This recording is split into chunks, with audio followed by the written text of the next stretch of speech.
Get your champagne wishes and caviar dreams.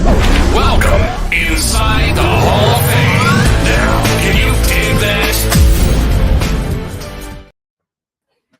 Welcome inside the Hall of Fame. I'm Booker T, 6-time world champ, 2-time Hall of Famer, coming from the hotel here in Orlando, Florida. But it's good. It's good. It's real good. How you feeling, Brad? How you feel, dog? I know you was a little under the weather. I hope you got some tea and some hibiscus, in you. So maybe you should be feeling a little bit better. How you feel, dog?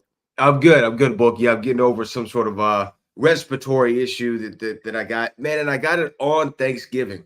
You know what I mean? On the day, on Turkey Day, I started to feel under the weather, and then it's persisted throughout, and I'm still getting over it. But man, I'll tell you what, they hooked me up with half the pharmacy yesterday. Oh yeah, you're sleeping good then, huh? The doctor was like, we're going to give you this cough syrup. We're going to give you an inhaler. We're going to give you a nasal spray. You're going to get some steroids, some antibiotics. I said, damn, am I in that bad a shape? So, but yeah, I was sleeping good, man. I was sleeping real nice. It wasn't Dilaudid. Yeah, but they're real close. That D, dog, that D.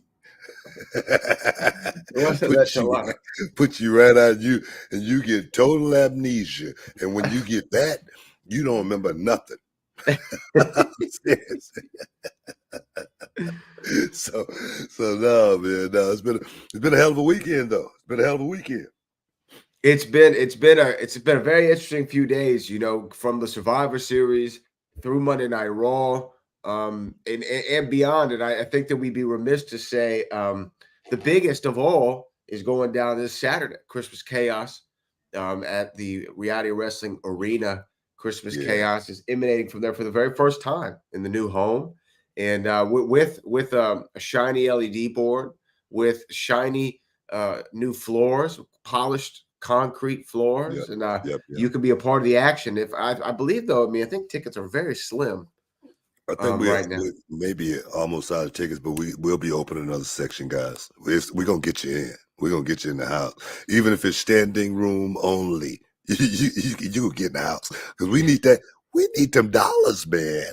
We need to keep this thing rolling and make reality wrestling the biggest thing out there as far as the small television company. We're a small company, but we work hard for our artists. And Callie Toenail, can't wait to see our first super chat winner. Can't wait to see Callie make his presence known in the Row Arena and become a VIP. I'm happy about this, man. I'm pretty psyched. Yeah, man. Well, I know that you're there in the hotel room. You got NXT later on this evening. Yeah. There's a big NXT show coming up next weekend, not this weekend, but next weekend. It's gonna have that Iron Survivor match and all kinds of good stuff. But where do you want to start, BT?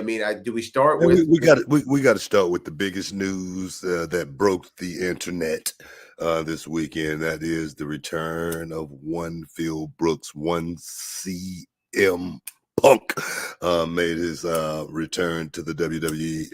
According to CM Punk, after Monday Night Raw's promo, he's back home. What do you think about that? What do you think about that? I was surprised to hear that. I was surprised to hear that also.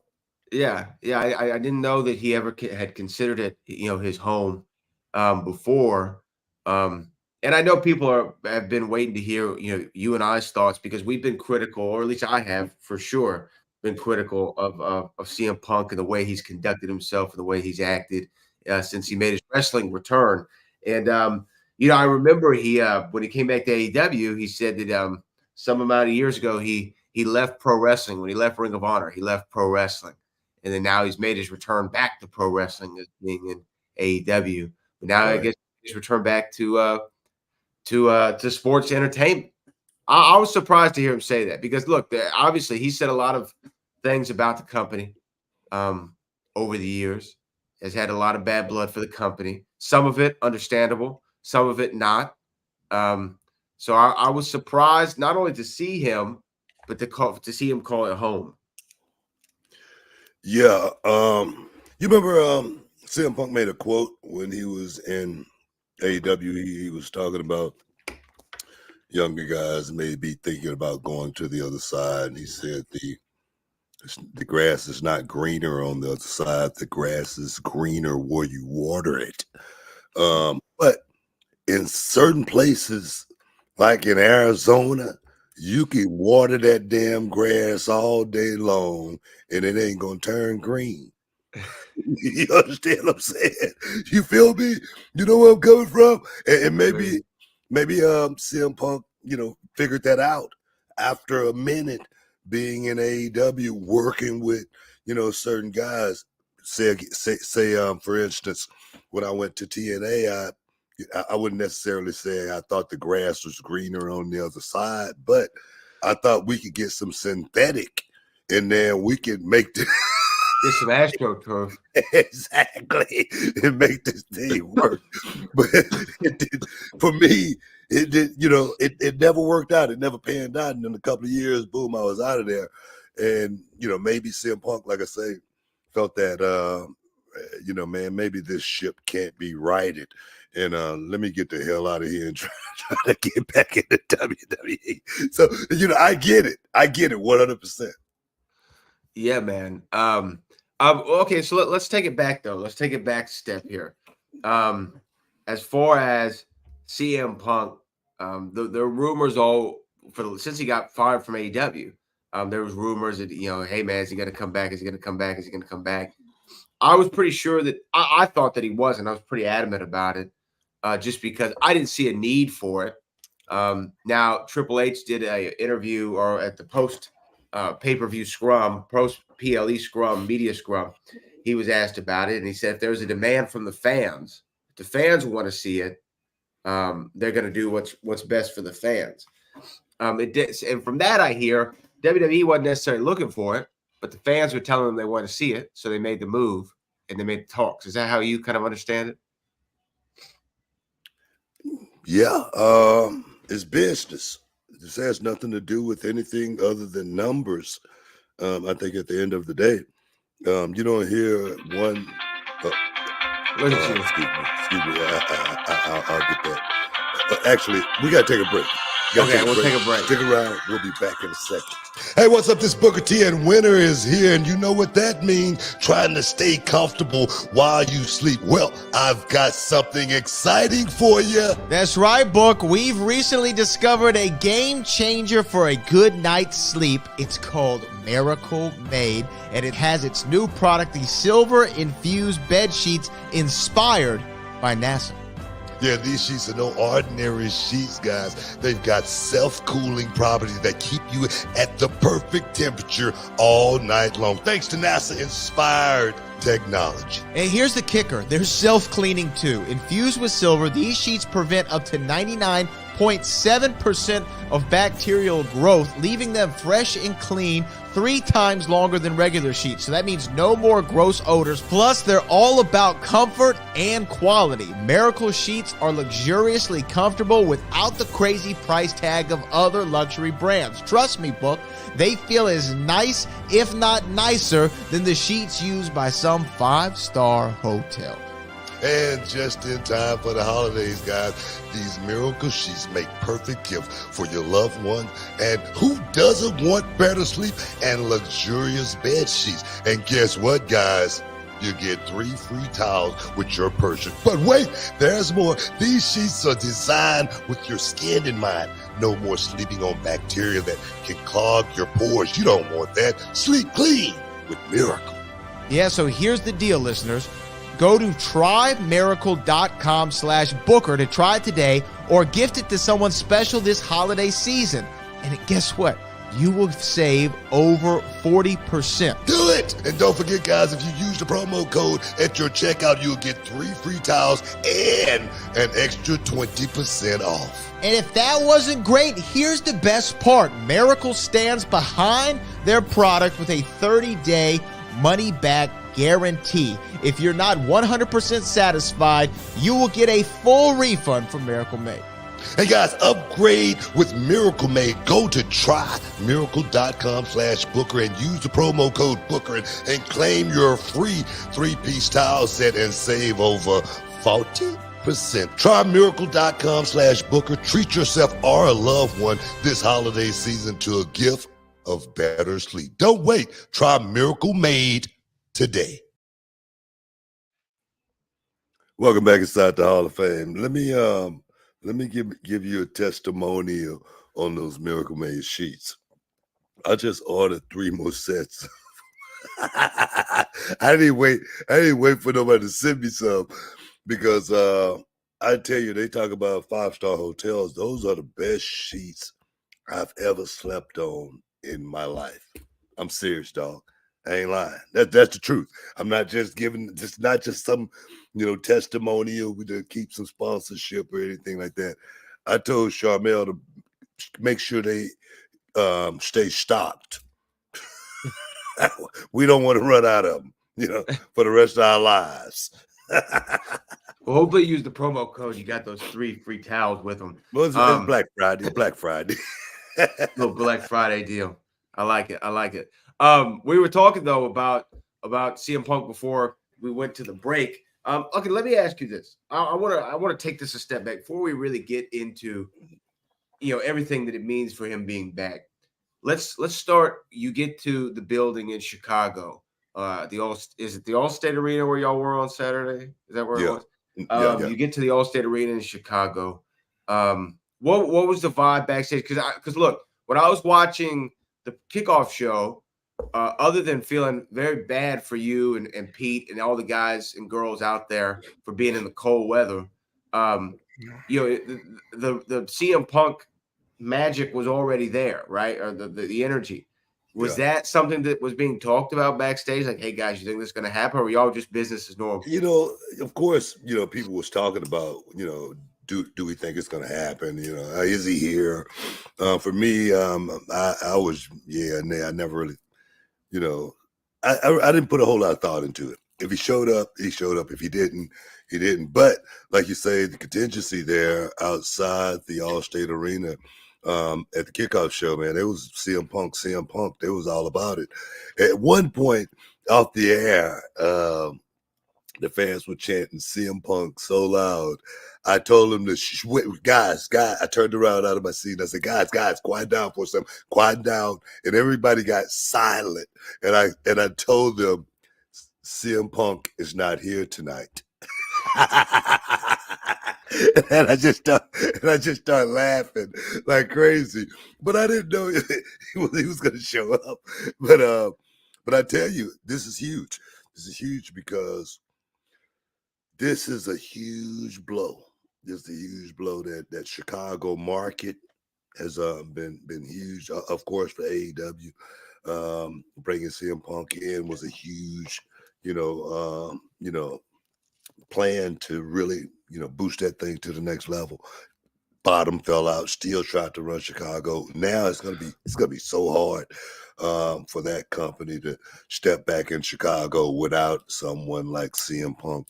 And that goes to back to my old adage, what I was saying, man, just keep your damn mouth shut and just take care of your business, and then you may not fall in the potholes like this one right here, because this is just one pothole.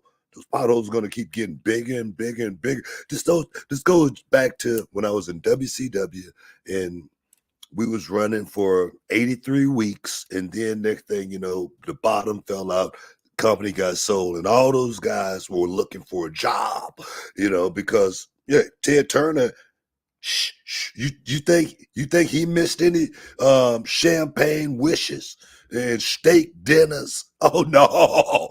He said, man, let me pull the plug on this. So sooner or later, I feel like, Tony Khan will be doing the same thing if, he don't just keep his mouth shut and run his company. So you're saying that this was a bigger. Okay, let me ask you this: was this a bigger blow to AEW or a bigger win for WWE? It was a bigger blow to AEW, as well as it was but it was a huge win for WWE as well. I mean, I think they both, equal as far as, if it was a Road Warrior pop, something like that, but no, I feel like it was a huge blow just because the buildup, the how much they put into that thing, for it to just fall apart the way it did. I think, yeah, that's a huge blow to AEW. So, okay. Now, let me ask you another thing. Why were y'all out in the cold? We was out in the cold because we was in Chicago, and they sold so many damn tickets because they thought CM Punk was going to be in the building. It wasn't an inch to move around in Allstate Arena. Let me tell you something. When I left Allstate Arena after I watched the first match, and I say I could watch it on the app. Let me get back to the hotel, try to beat the crowd. And I tell you, it was so many people still filing into Allstate Arena. It was like, what the hell are these people going? It took me 30 minutes to get out from around Allstate Arena. And literally, like I say, everybody should have been in the arena already. That's how many people showed up anticipating CM Punk might show up to the building. Well, so that is saying something about not just the draw of CM Punk, but the hot streak the WWE's been on this whole year when it comes to pay-per-views. Tell me this. Tell me this. You saw the arrival of CM Punk in AEW, right? Mm-hmm. And you just saw the return of CM Punk in the WWE. Mm-hmm. Which pop you think was more massive? I will say it's close, but I will give the edge to the Survivor Series pop. Man, it was different. Yeah. It was different. And you know what was different about, just watching Monday Night Raw? Just watching Monday Night Raw, it made me have the feeling of the way it felt back in the day, to where every guy that walked out of that curtain was a star. Everybody, all night. And I was like, man, this began to give me goosebumps again, because that's the way it was back in the day. Every guy that walked out, every girl walked out, they were a star. And, they had their fan base, that was going to make sure they brought their sides and whatnot. So it was beautiful. It was beautiful to see it. Now, Triple H said that this is something that happened literally very quickly. And he said as soon as all the speculation tampered down a little bit, they were actually able to get the deal done. Does this show you about WWE that so long as there's money to be made, everything's forgiven?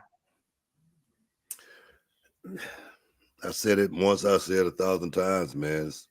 It's not about friendships or anything like that in this business. It's about making money. CM Punk has a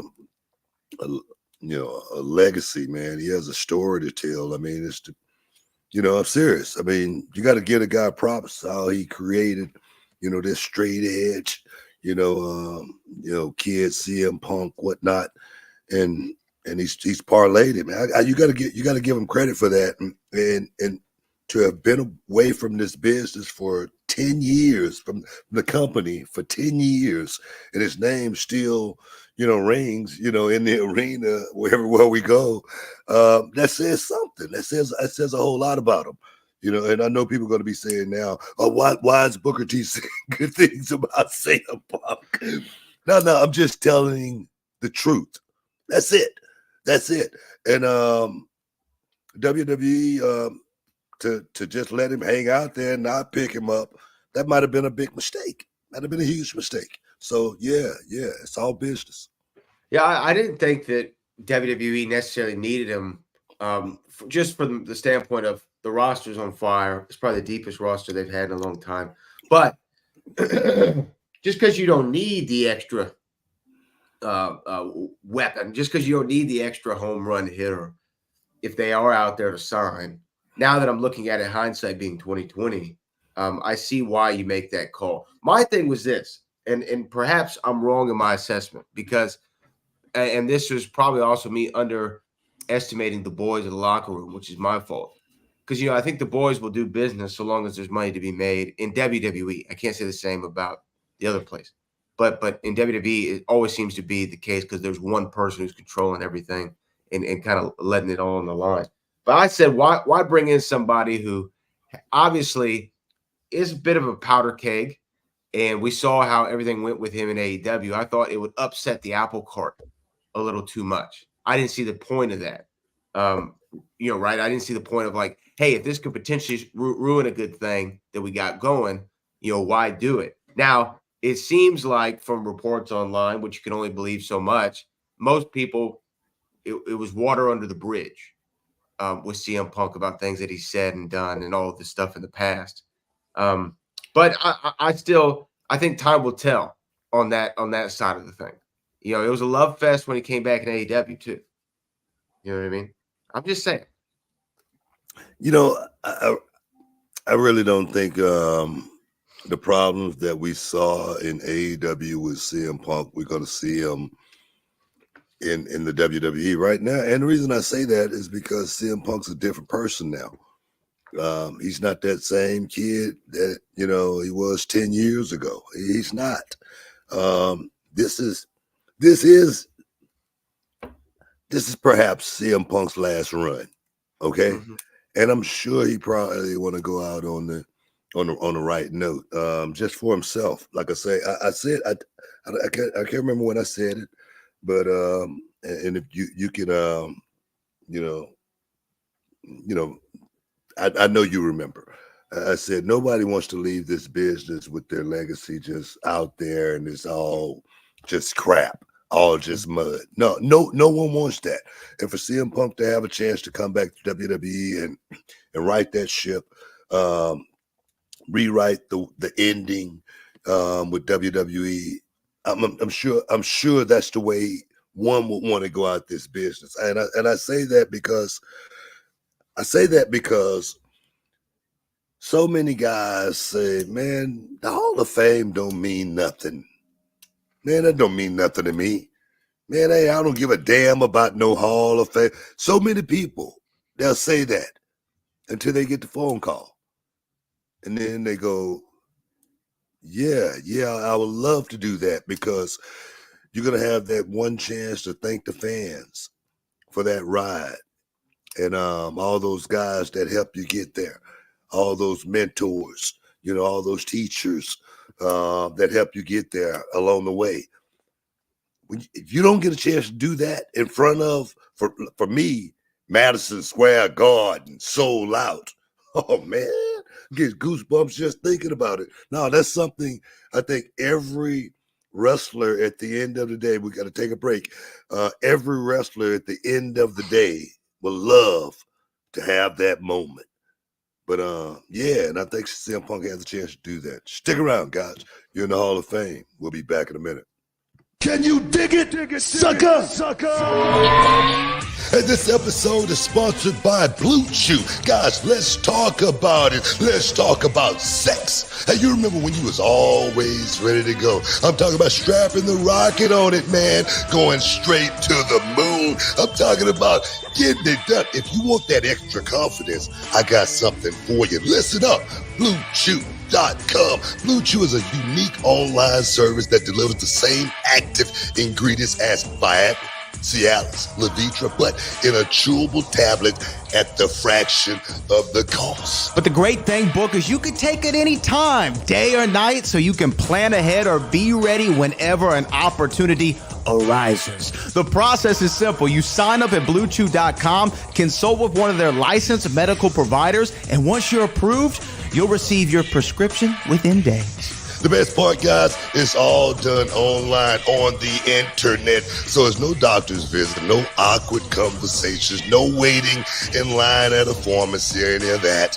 And the thing is, Book, Blue Chew's tablets, they're made right here in the USA and prepared and shipped direct to your door in a discreet package, so no one is the wiser. You know, let's just get it out there, guys. Blue Chew wants to help you have better sex. Discover your options at bluechew.com. It's like this. Chew it and do it. And we've got a special deal for our listeners. Try Blue Chew absolutely free when you use promo code Booker at your checkout. Just pay $5 for shipping, man. That's bluechew.com. Use promo code Booker to receive your first month absolutely free. Visit bluechew.com for more details and important safety information. And, you know, we want to thank Blue Chew for sponsoring the Hall of Fame podcast. Chew it and do it.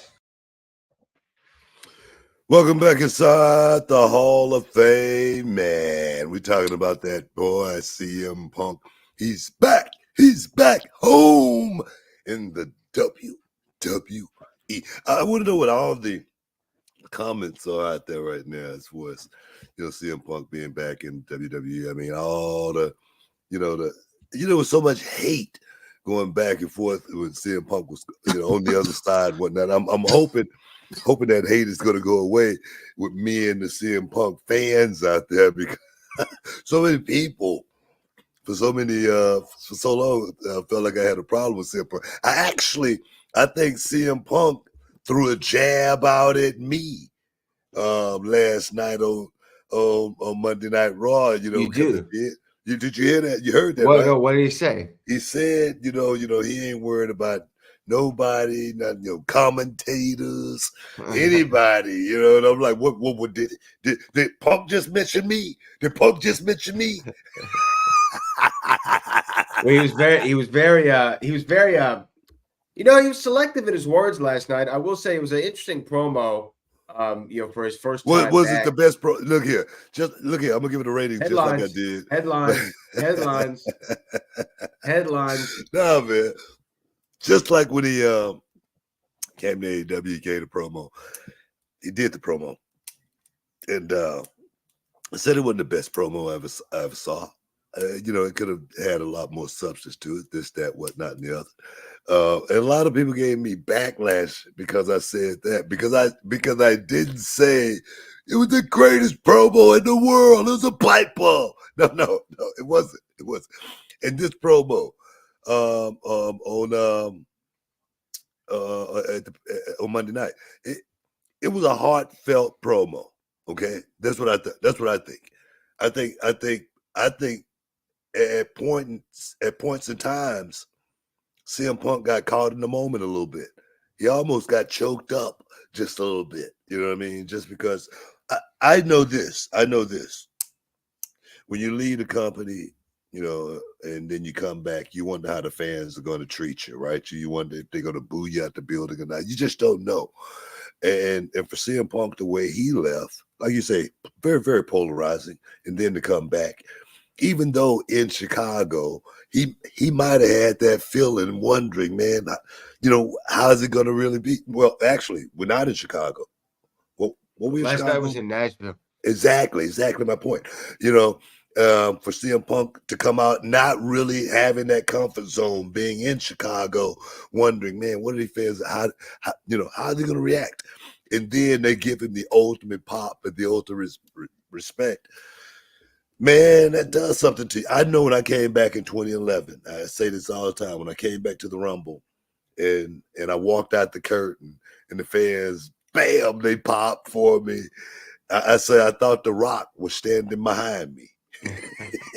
Because the fans went nuts, and I was like, man, they really, it wasn't that it wasn't about seeing me wrestle or anything like that. They were just glad to see me. And I'm sure, no doubt in my mind that happened to CM Punk. Oh yeah, it definitely happened with CM Punk. As far as trying to, like you said, how are they going to react? Because it is one thing to go to AEW, which is I'm not saying AEW audience is It's the enemy. It's the enemy. I'm not saying they're anti WWE, but they're definitely, counterculture to WWE. So you go over there, you take some shots at WWE. You're gonna be, you're gonna be cheered. It's kind of what a lot of people do in AEW when they first get in there. Not always, but it's what a lot of them do when they first come over from one side to the other. With CM Punk, he was embraced so much because he always looked to be the antithesis of WWE. So when he went to AEW, that's why the pop was so massive, because they're like, this is the guy right now who is going to really speak truth to power as far as the problems with WWE, and he's here in AEW. And then they start Collision for him.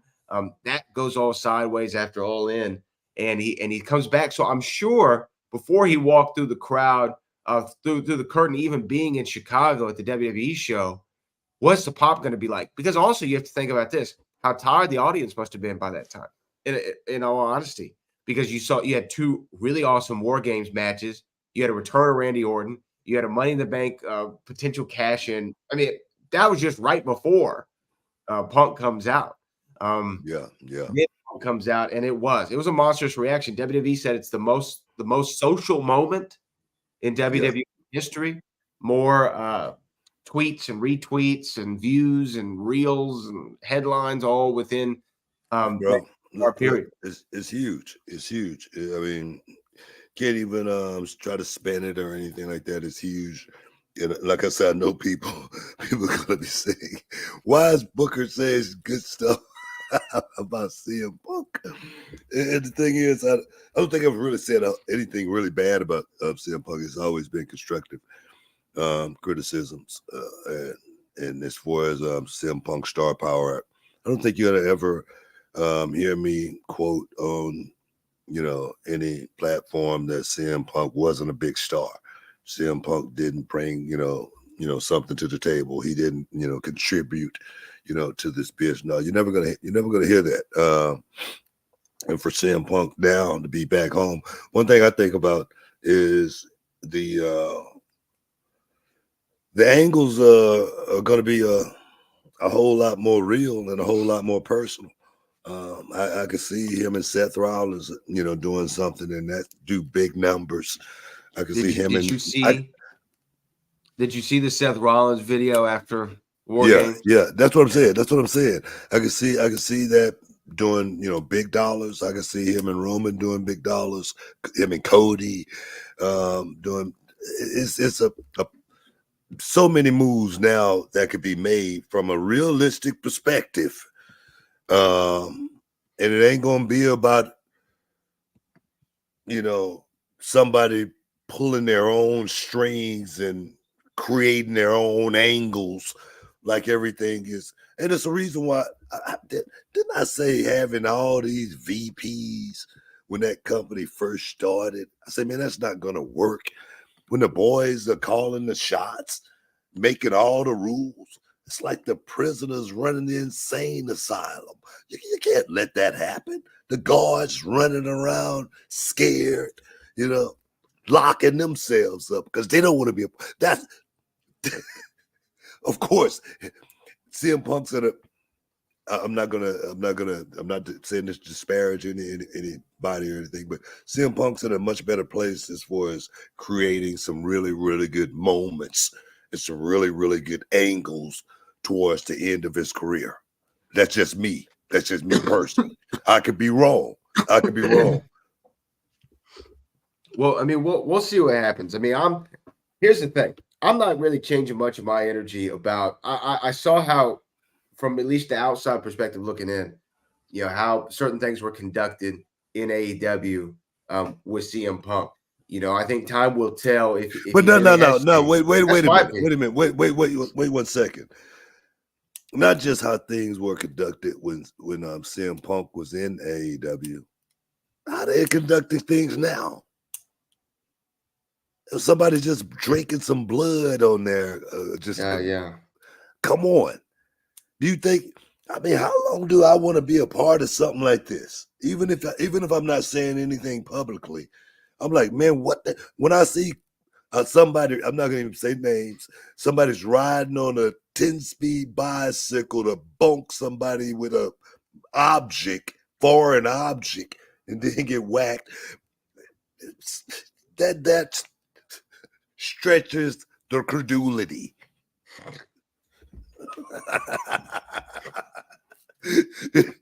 Look that up if you don't know what the word means. It's a good word. Well, but okay, but you know what? That's not what I'm saying. I've been wanting to use that word for a long time.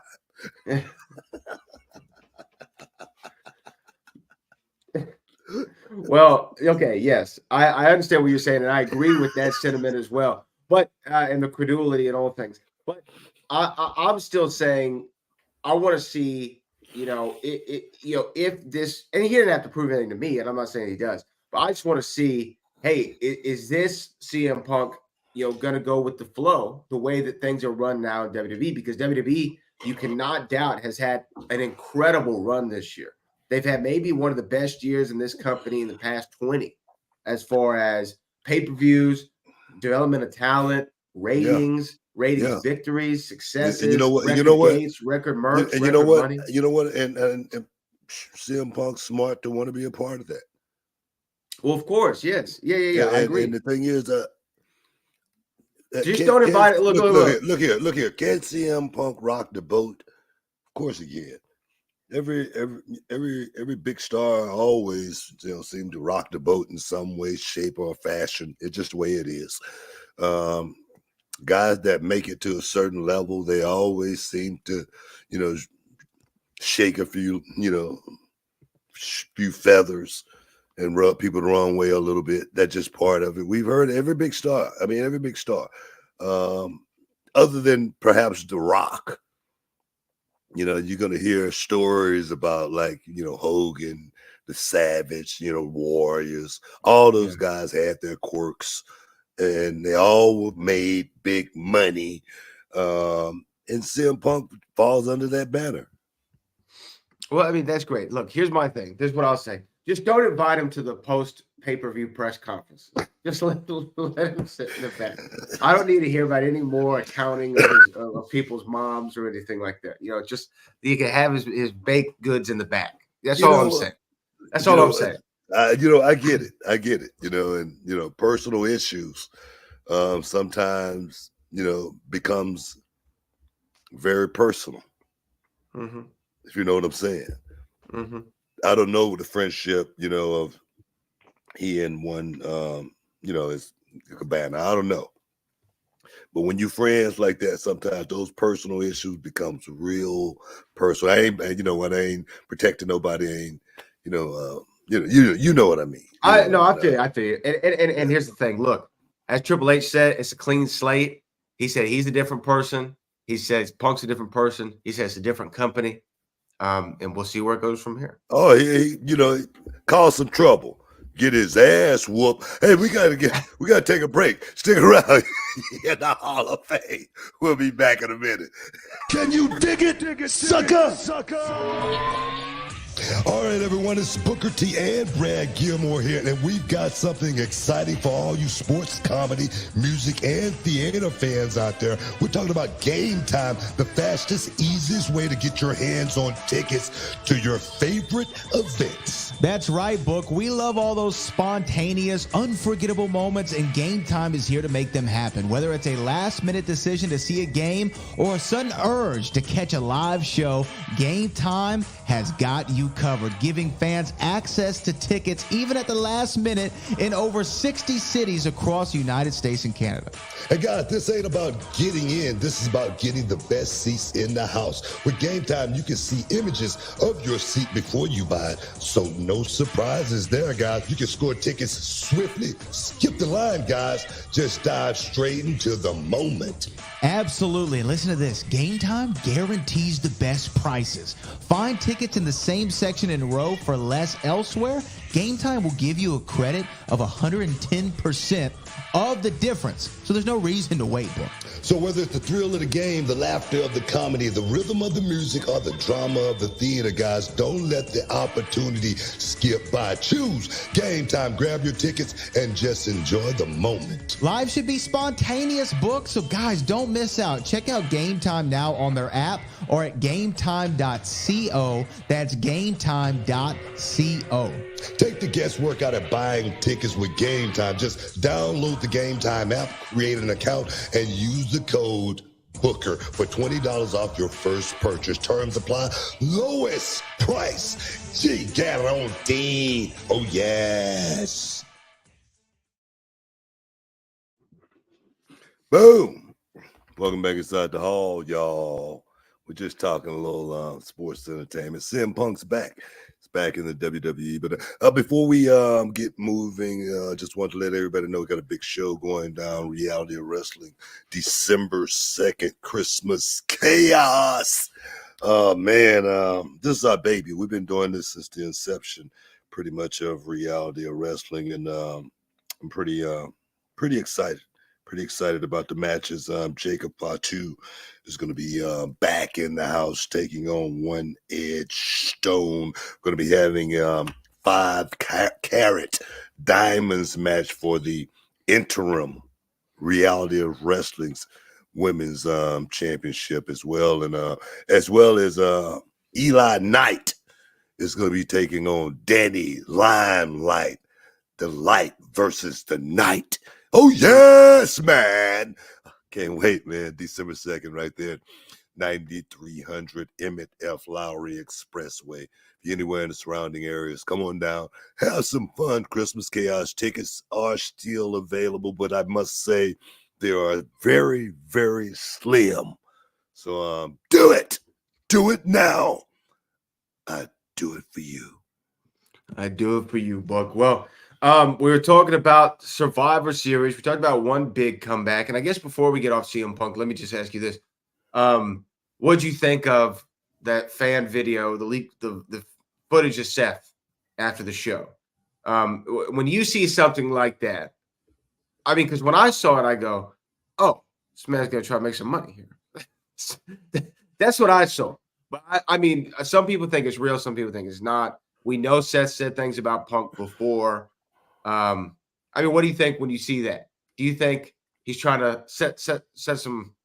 You know what? I'm not going to try to create an angle or anything like that, or try to predict which route Seth Rollins is trying to go, because Seth Rollins is a businessman. Seth Rollins has been nothing but business since day one. I talked about Seth Rollins over this last almost 4-year run that Roman has had.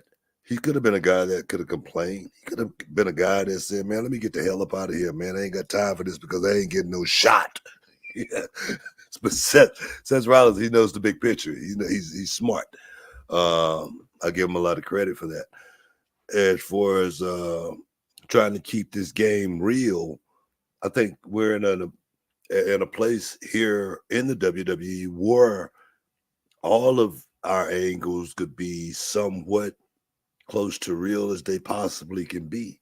Of course, we're going to have our entertainment segments and whatnot, but as far as guys going out and having real issues with each other, opposed to, it was great to share the ring with him tonight, and I'll see you at the Waffle House. We'll sign some autographs together. I wish those days go to hell away. You know what I mean? I wish for more guys like Seth Rollins, as well as CM Punk, that makes this thing a lot more real to me, as far as guys in the locker rooms having issues.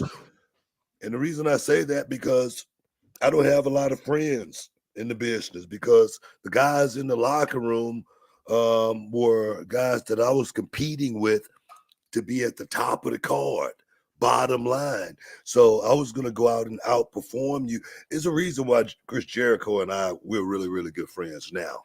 It's because we wasn't friends at all when we were working. We were competing against each other at the highest level every night, from WCW to WWF to WWE, all the way to the end. We were competing against each other, and I think that's what made the shows and the in-ring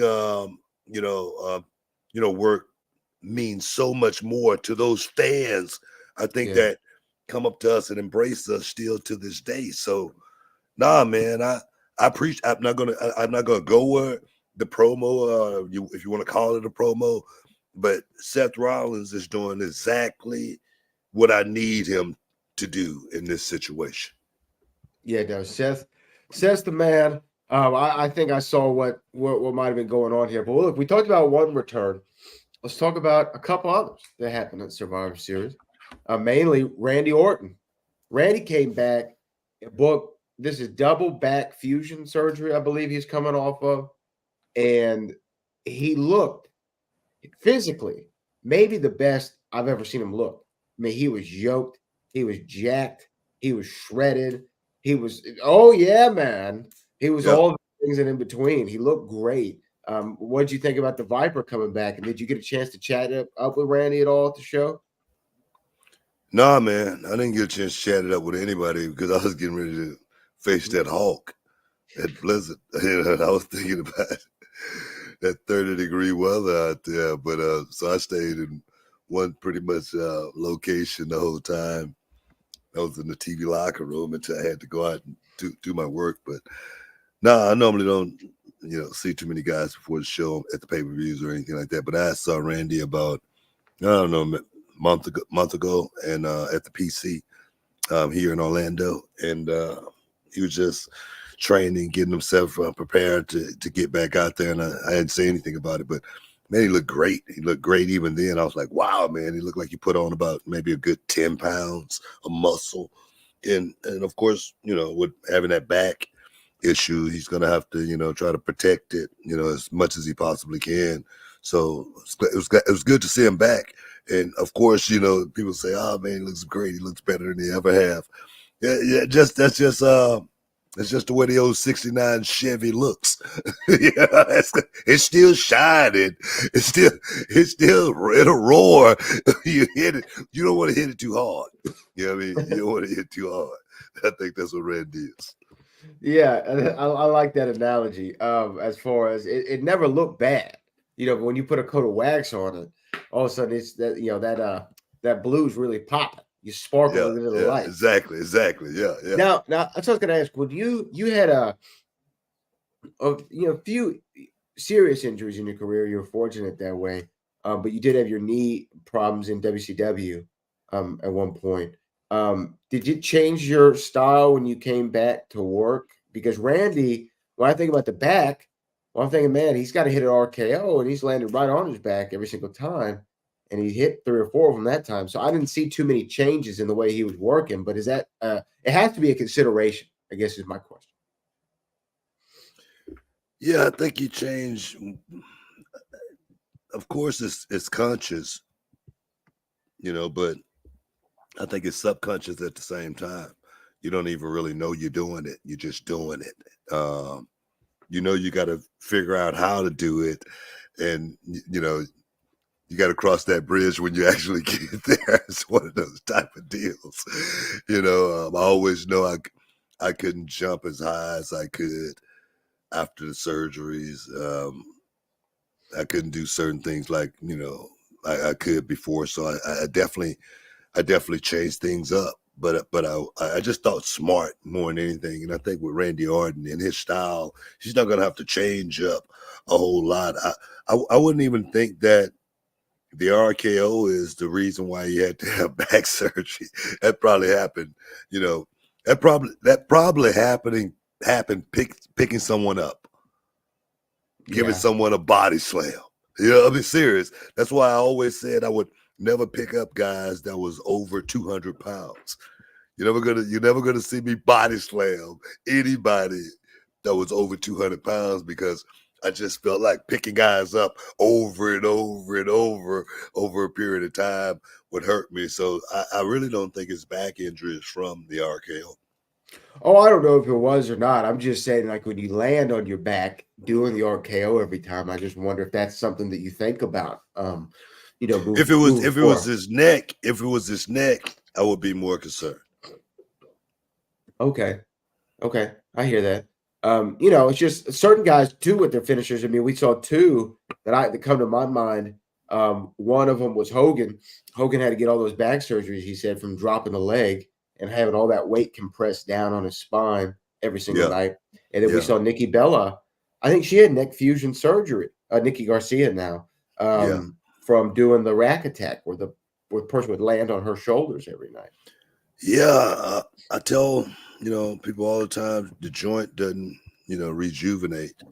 The bone doesn't rejuvenate.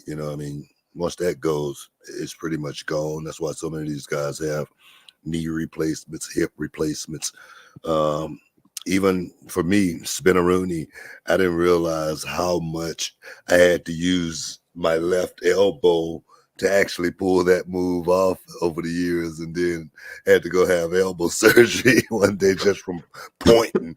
The meat just fell out the bone, But no, man, that's just part of the game. That's just part of the game.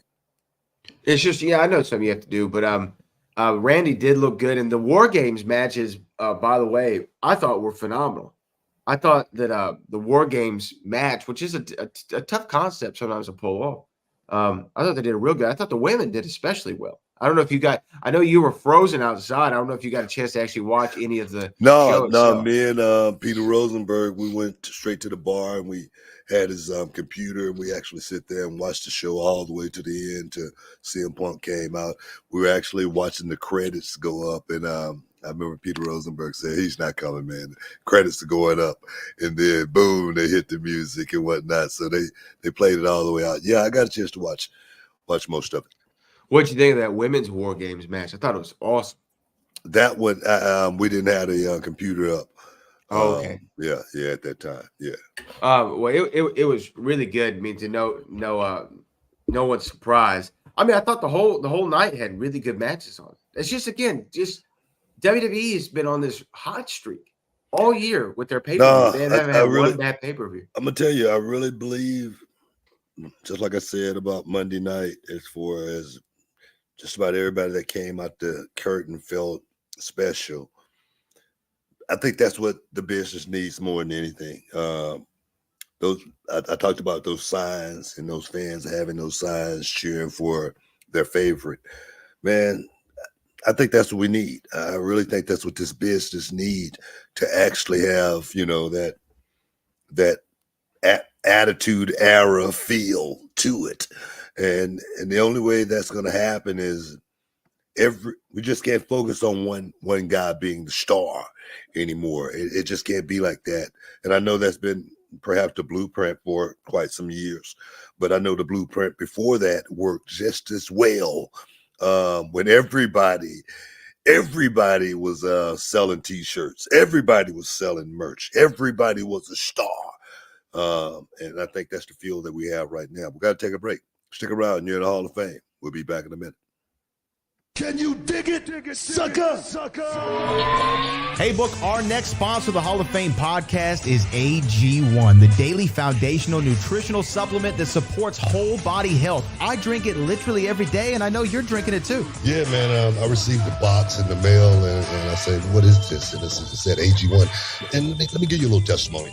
I'm a coffee drinker. I've been a coffee drinker every morning for about 25 years. And I drink a big cup of coffee on the way to the airport, and I get on my flight and I still go to sleep. So I realized coffee is not helping me at all. So I say, let me try the AG1. I stopped drinking coffee literally 2 weeks ago. And I drink the AG1 in the morning, first thing. And the first thing I want to do is get in the gym and train. The body transformation has been unbelievable. The energy I have going into my daily routine has been off the chain. So I'm a believer. I'm a believer in AG1. And Book, for me, I was sick of taking multivitamins every day, and I wanted something that was an all-in-one. And with AG1, it's just a scoop in my water every morning. I mix it up, and it's a foundational nutritional supplement that delivers comprehensive nutrients to the whole body. And for me, the benefits of AG1, I can tell you I have more energy, I have better digestion, better gut health. I have more support for mental clarity and focus. I'm locked in for the whole day since I've been drinking AG1. And they say LeBron James spent $1.5 million a year on his body. You don't have to do that, guys. If a comprehensive solution is what you need from your supplement routine, then try AG1 and get a free 1-year supply of vitamin D and 5 AG1 travel packs with your first purchase. Guys, go to drinkag1.com/Booker. That's drinkag1.com/Booker. Check it out. Welcome back inside the Hall of Fame, y'all. Just talking a little Survivor Series, what went down. Of course, we got a big show, Reality of Wrestling. I want to make sure I mention that show again. Reality of Wrestling is going down December 2nd. The Reality of Wrestling Arena, 9300 M&F Lowry Expressway. We got some big matches. I will be there along with my main man, Gaspar. In Gaspar, we got some business to take care of on Saturday night. And guess what? I'm giving you guys a spoiler right now. It's going to be a Saturday night special. Okay. We have to see what happens. And it's a Saturday night special. Yeah. It sounds good. It sounds real good. I think that's going to be the title. I think that's going to be the name of the show. Christmas Chaos Saturday Night Special. Yeah. Well, we're gonna find out. We're gonna find out. Will Allday has been cleared to compete and defend his Reality Wrestling Championship. We know we're gonna crown an interim Diamonds champion. We know the tag team titles are gonna be on the line. The brand new champions defending against Fly Def. There's a lot going on. On Saturday night, and it's gonna be a Saturday. Eli Knight versus Danny Limelight. Night versus Light. The Night versus the Light. And I will say, if any of y'all are listening to this or watching this, have never seen Eli Knight, he has on the back of his tights, I think it says disrespectfully athletic. I think is what it says. And yeah, he lives up to that. I mean, it's unbelievable what this guy can do. Unbelievable talent. Got to check him out.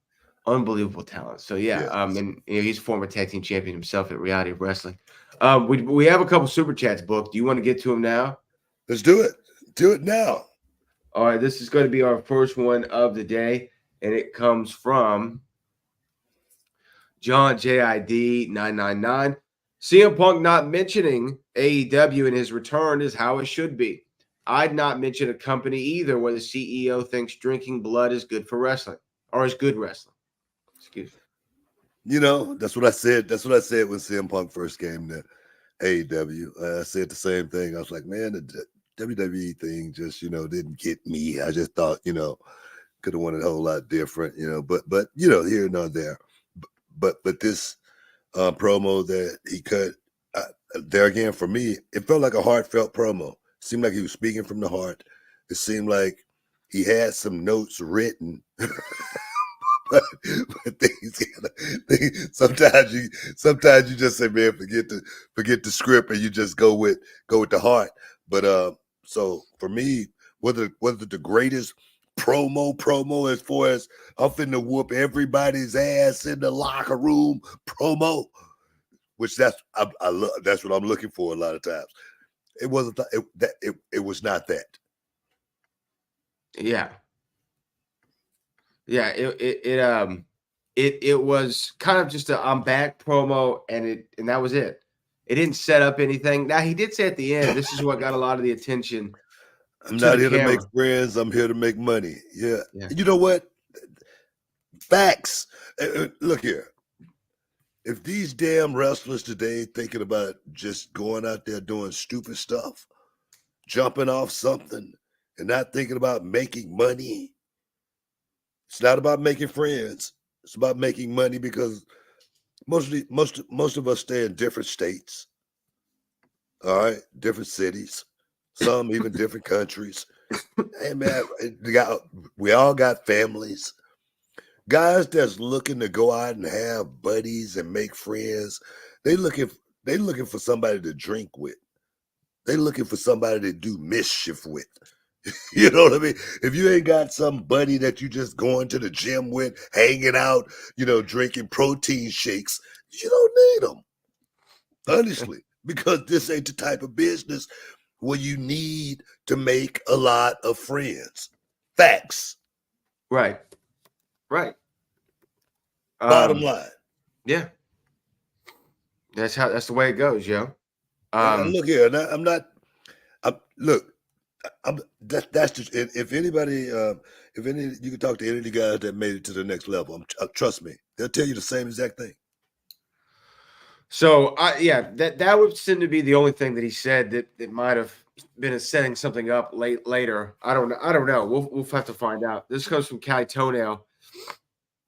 I'm making that paper, baby, so I can come out and play. But I'm excited and I'm coming, baby. Hashtag who you with? Yeah, Cali Toenail is gonna be here. Oh, hey man, get ready to rock, Cali. Get ready to see some action. Get ready to see reality wrestling at its finest. We actually adding a couple of new bells and whistles to the arena this week too. So guys, stay tuned. I'm pretty excited. Okay. I'm excited for that as well. Another super chat here comes from M Music. That CM Punk pop outplayed the entire ending of Survivor Series. Punk said it. He's not about making friends. He's about making the money. Brad, take your AG1. Oh, why am I? Okay. I actually did take some AG1 today. Trying to fight this cold. No, look here.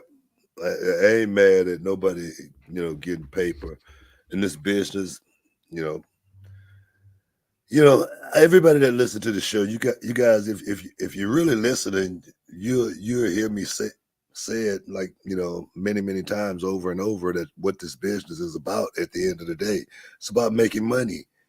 It's about, trying to parlay this time in this business, into whatever you're gonna, want to do next, or, be one of those guys that make enough money to where you could, sit back and, do your own thing, create your own business and whatnot, So for me, at the end of the day, this is not a game. This is not about coming out and playing wrestler. Like I know a lot of the fans out there think, they think that they can do, a lot of the fans, they think that they can get off their sofa and go and do what a lot of these guys do. No, and those guys that have fans thinking that way, it's their fault.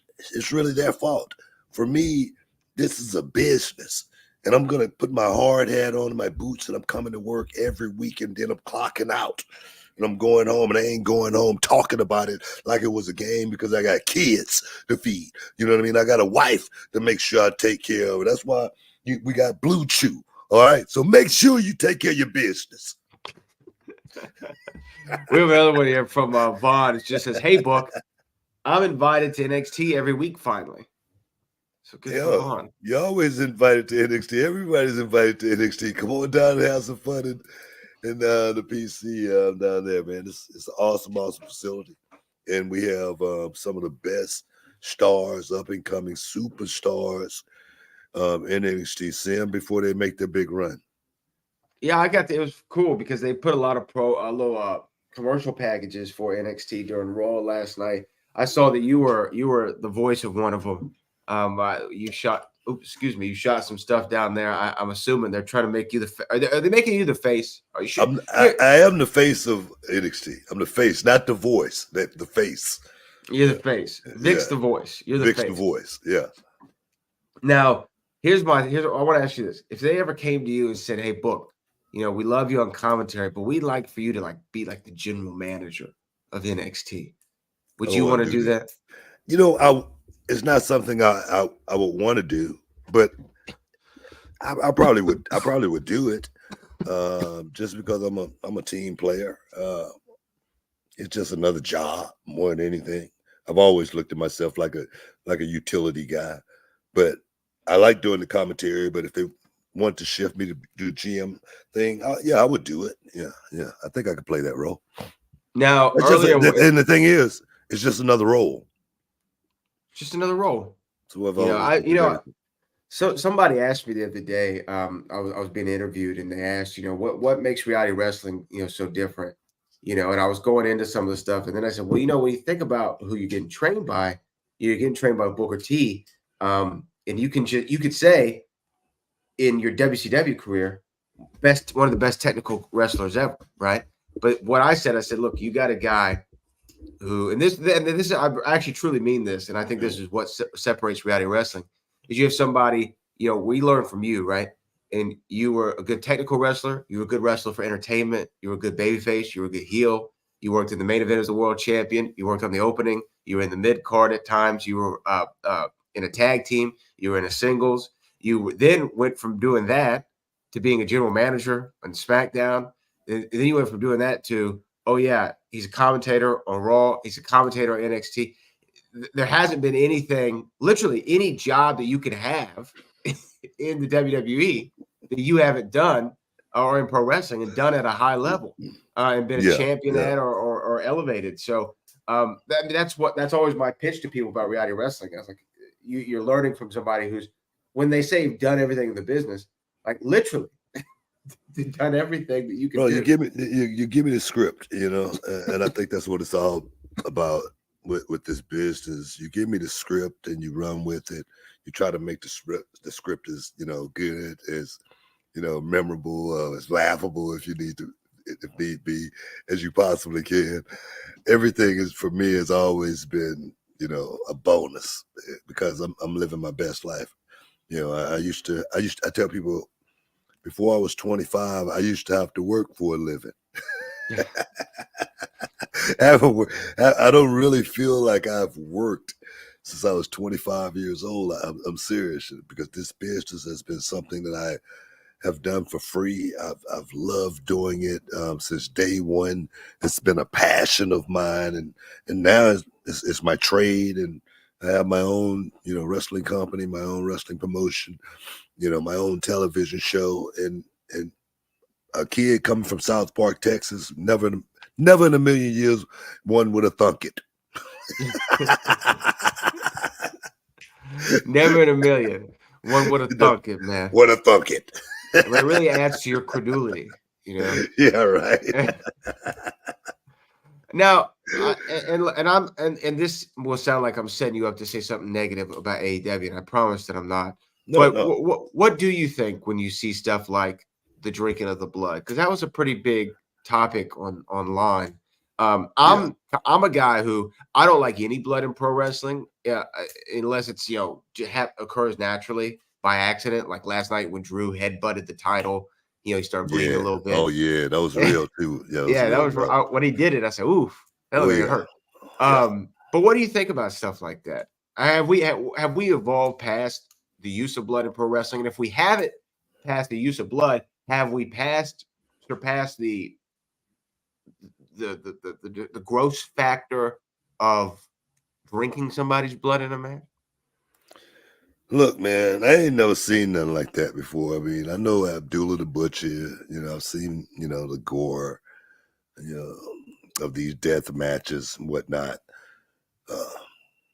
Just for me, trying to do business, and they were just talking about WWE and sponsors, how it's hard to get the huge major sponsors like Rolex, Tesla, stuff like that on your product, because of the way people look at this business.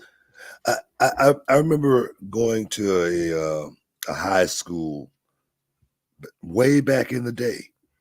Okay, Tiger Conway Jr., God rest his soul. We was doing this high school, and the principal insisted, guys, no blood. Tiger Conway went out there and he bled at this high school. These kids was running around screaming and hollering.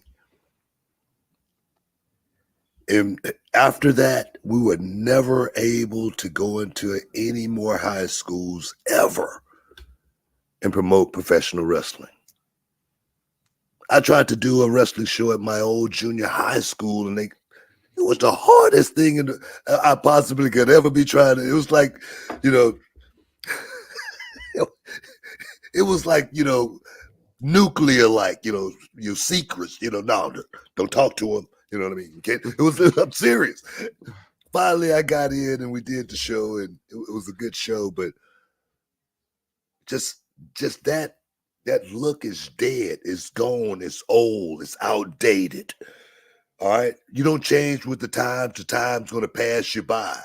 We got, diseases out there that we know about now that's transferred through blood. Okay.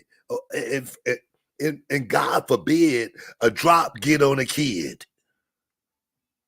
Mm-hmm. and something happen. It's the dumbest thing in the world. That's the way I feel about it. It's the dumbest thing that I've ever seen in 2023. And that sums it up. Well, you know what? I agree with you wholeheartedly. I think we're way past the blood and the gore of pro wrestling. But when you have a match called Blood and Guts, I guess you kind of have to have some blood and guts in, Well, or a why don't death we match. show? Well, you know what? Why don't we show some guts? Cut, just wide open in the middle of the. Show that too. Don't just show the blood. Show the guts. Well, I think we got to take a break and then we'll come back. I think we got one more Damn segment. I want to see all of them. Stick around, guys. You're in the Hall of Fame. We'll be back in a minute.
Welcome inside the Hall of Fame. Now, can you dig that?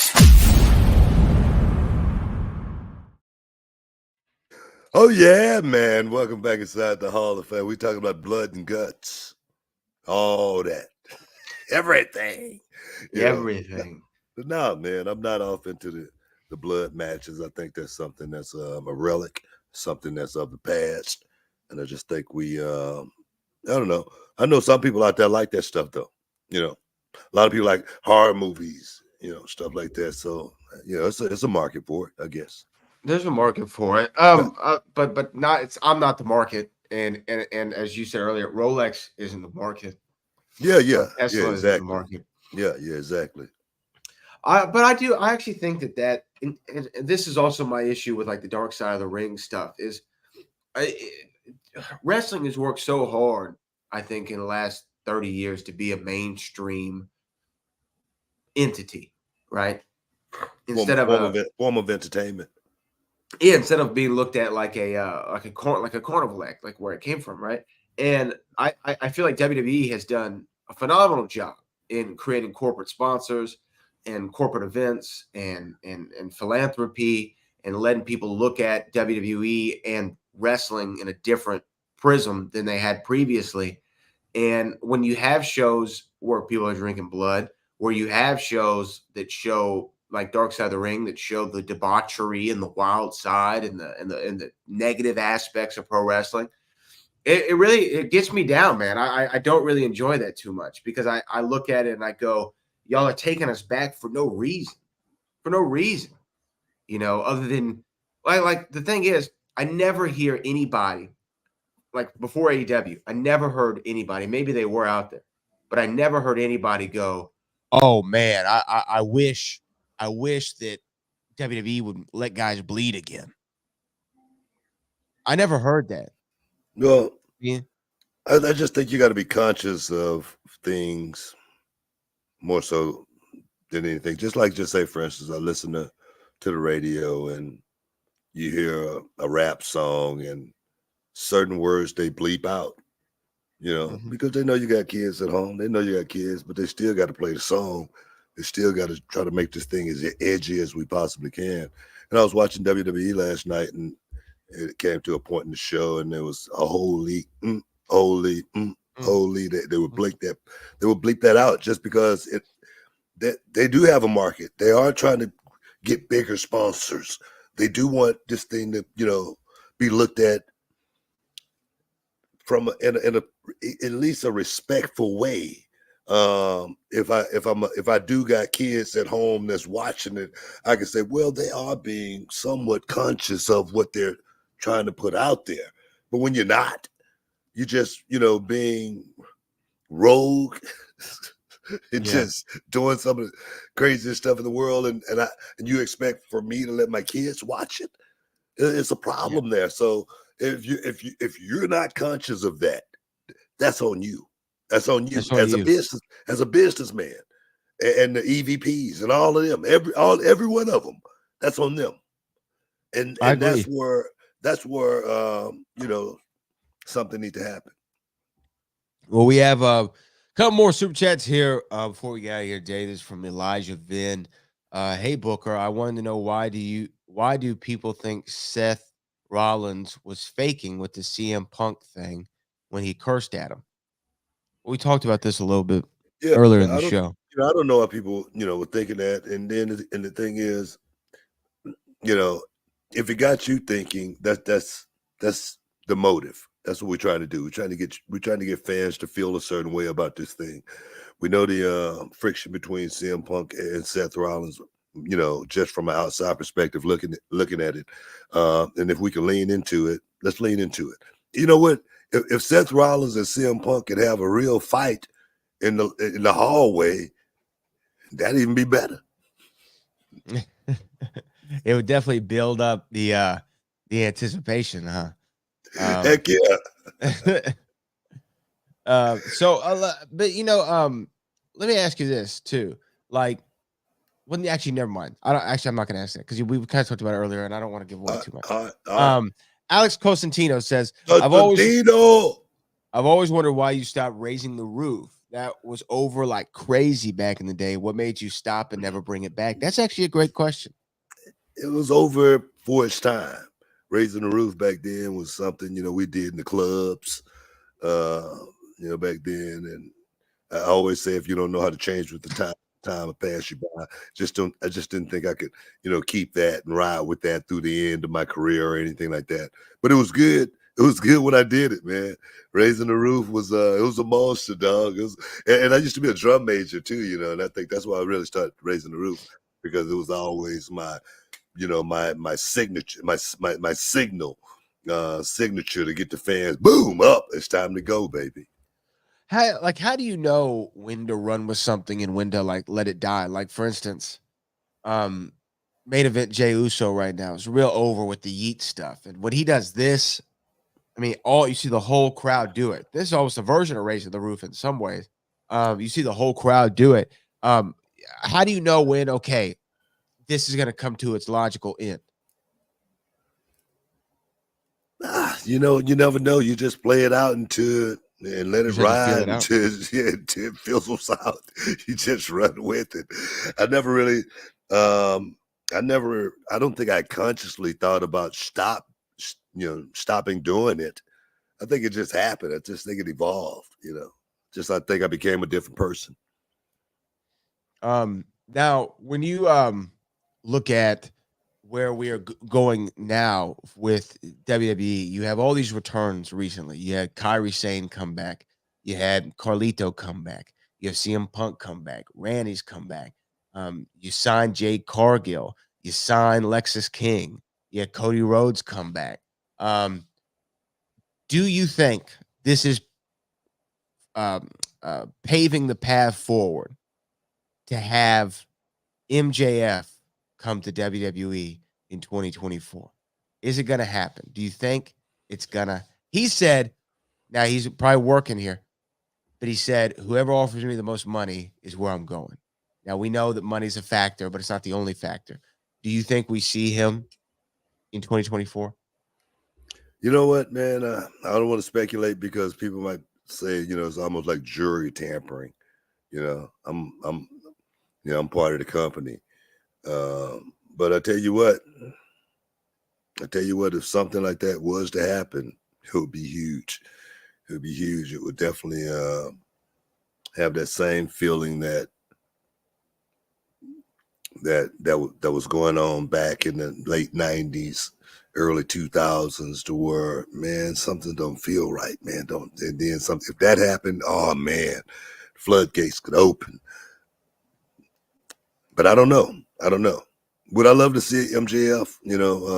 Man, he's a hell of a talent. Hell of a talent. Yeah. Now, if AEW were to lose MJF, though, would that?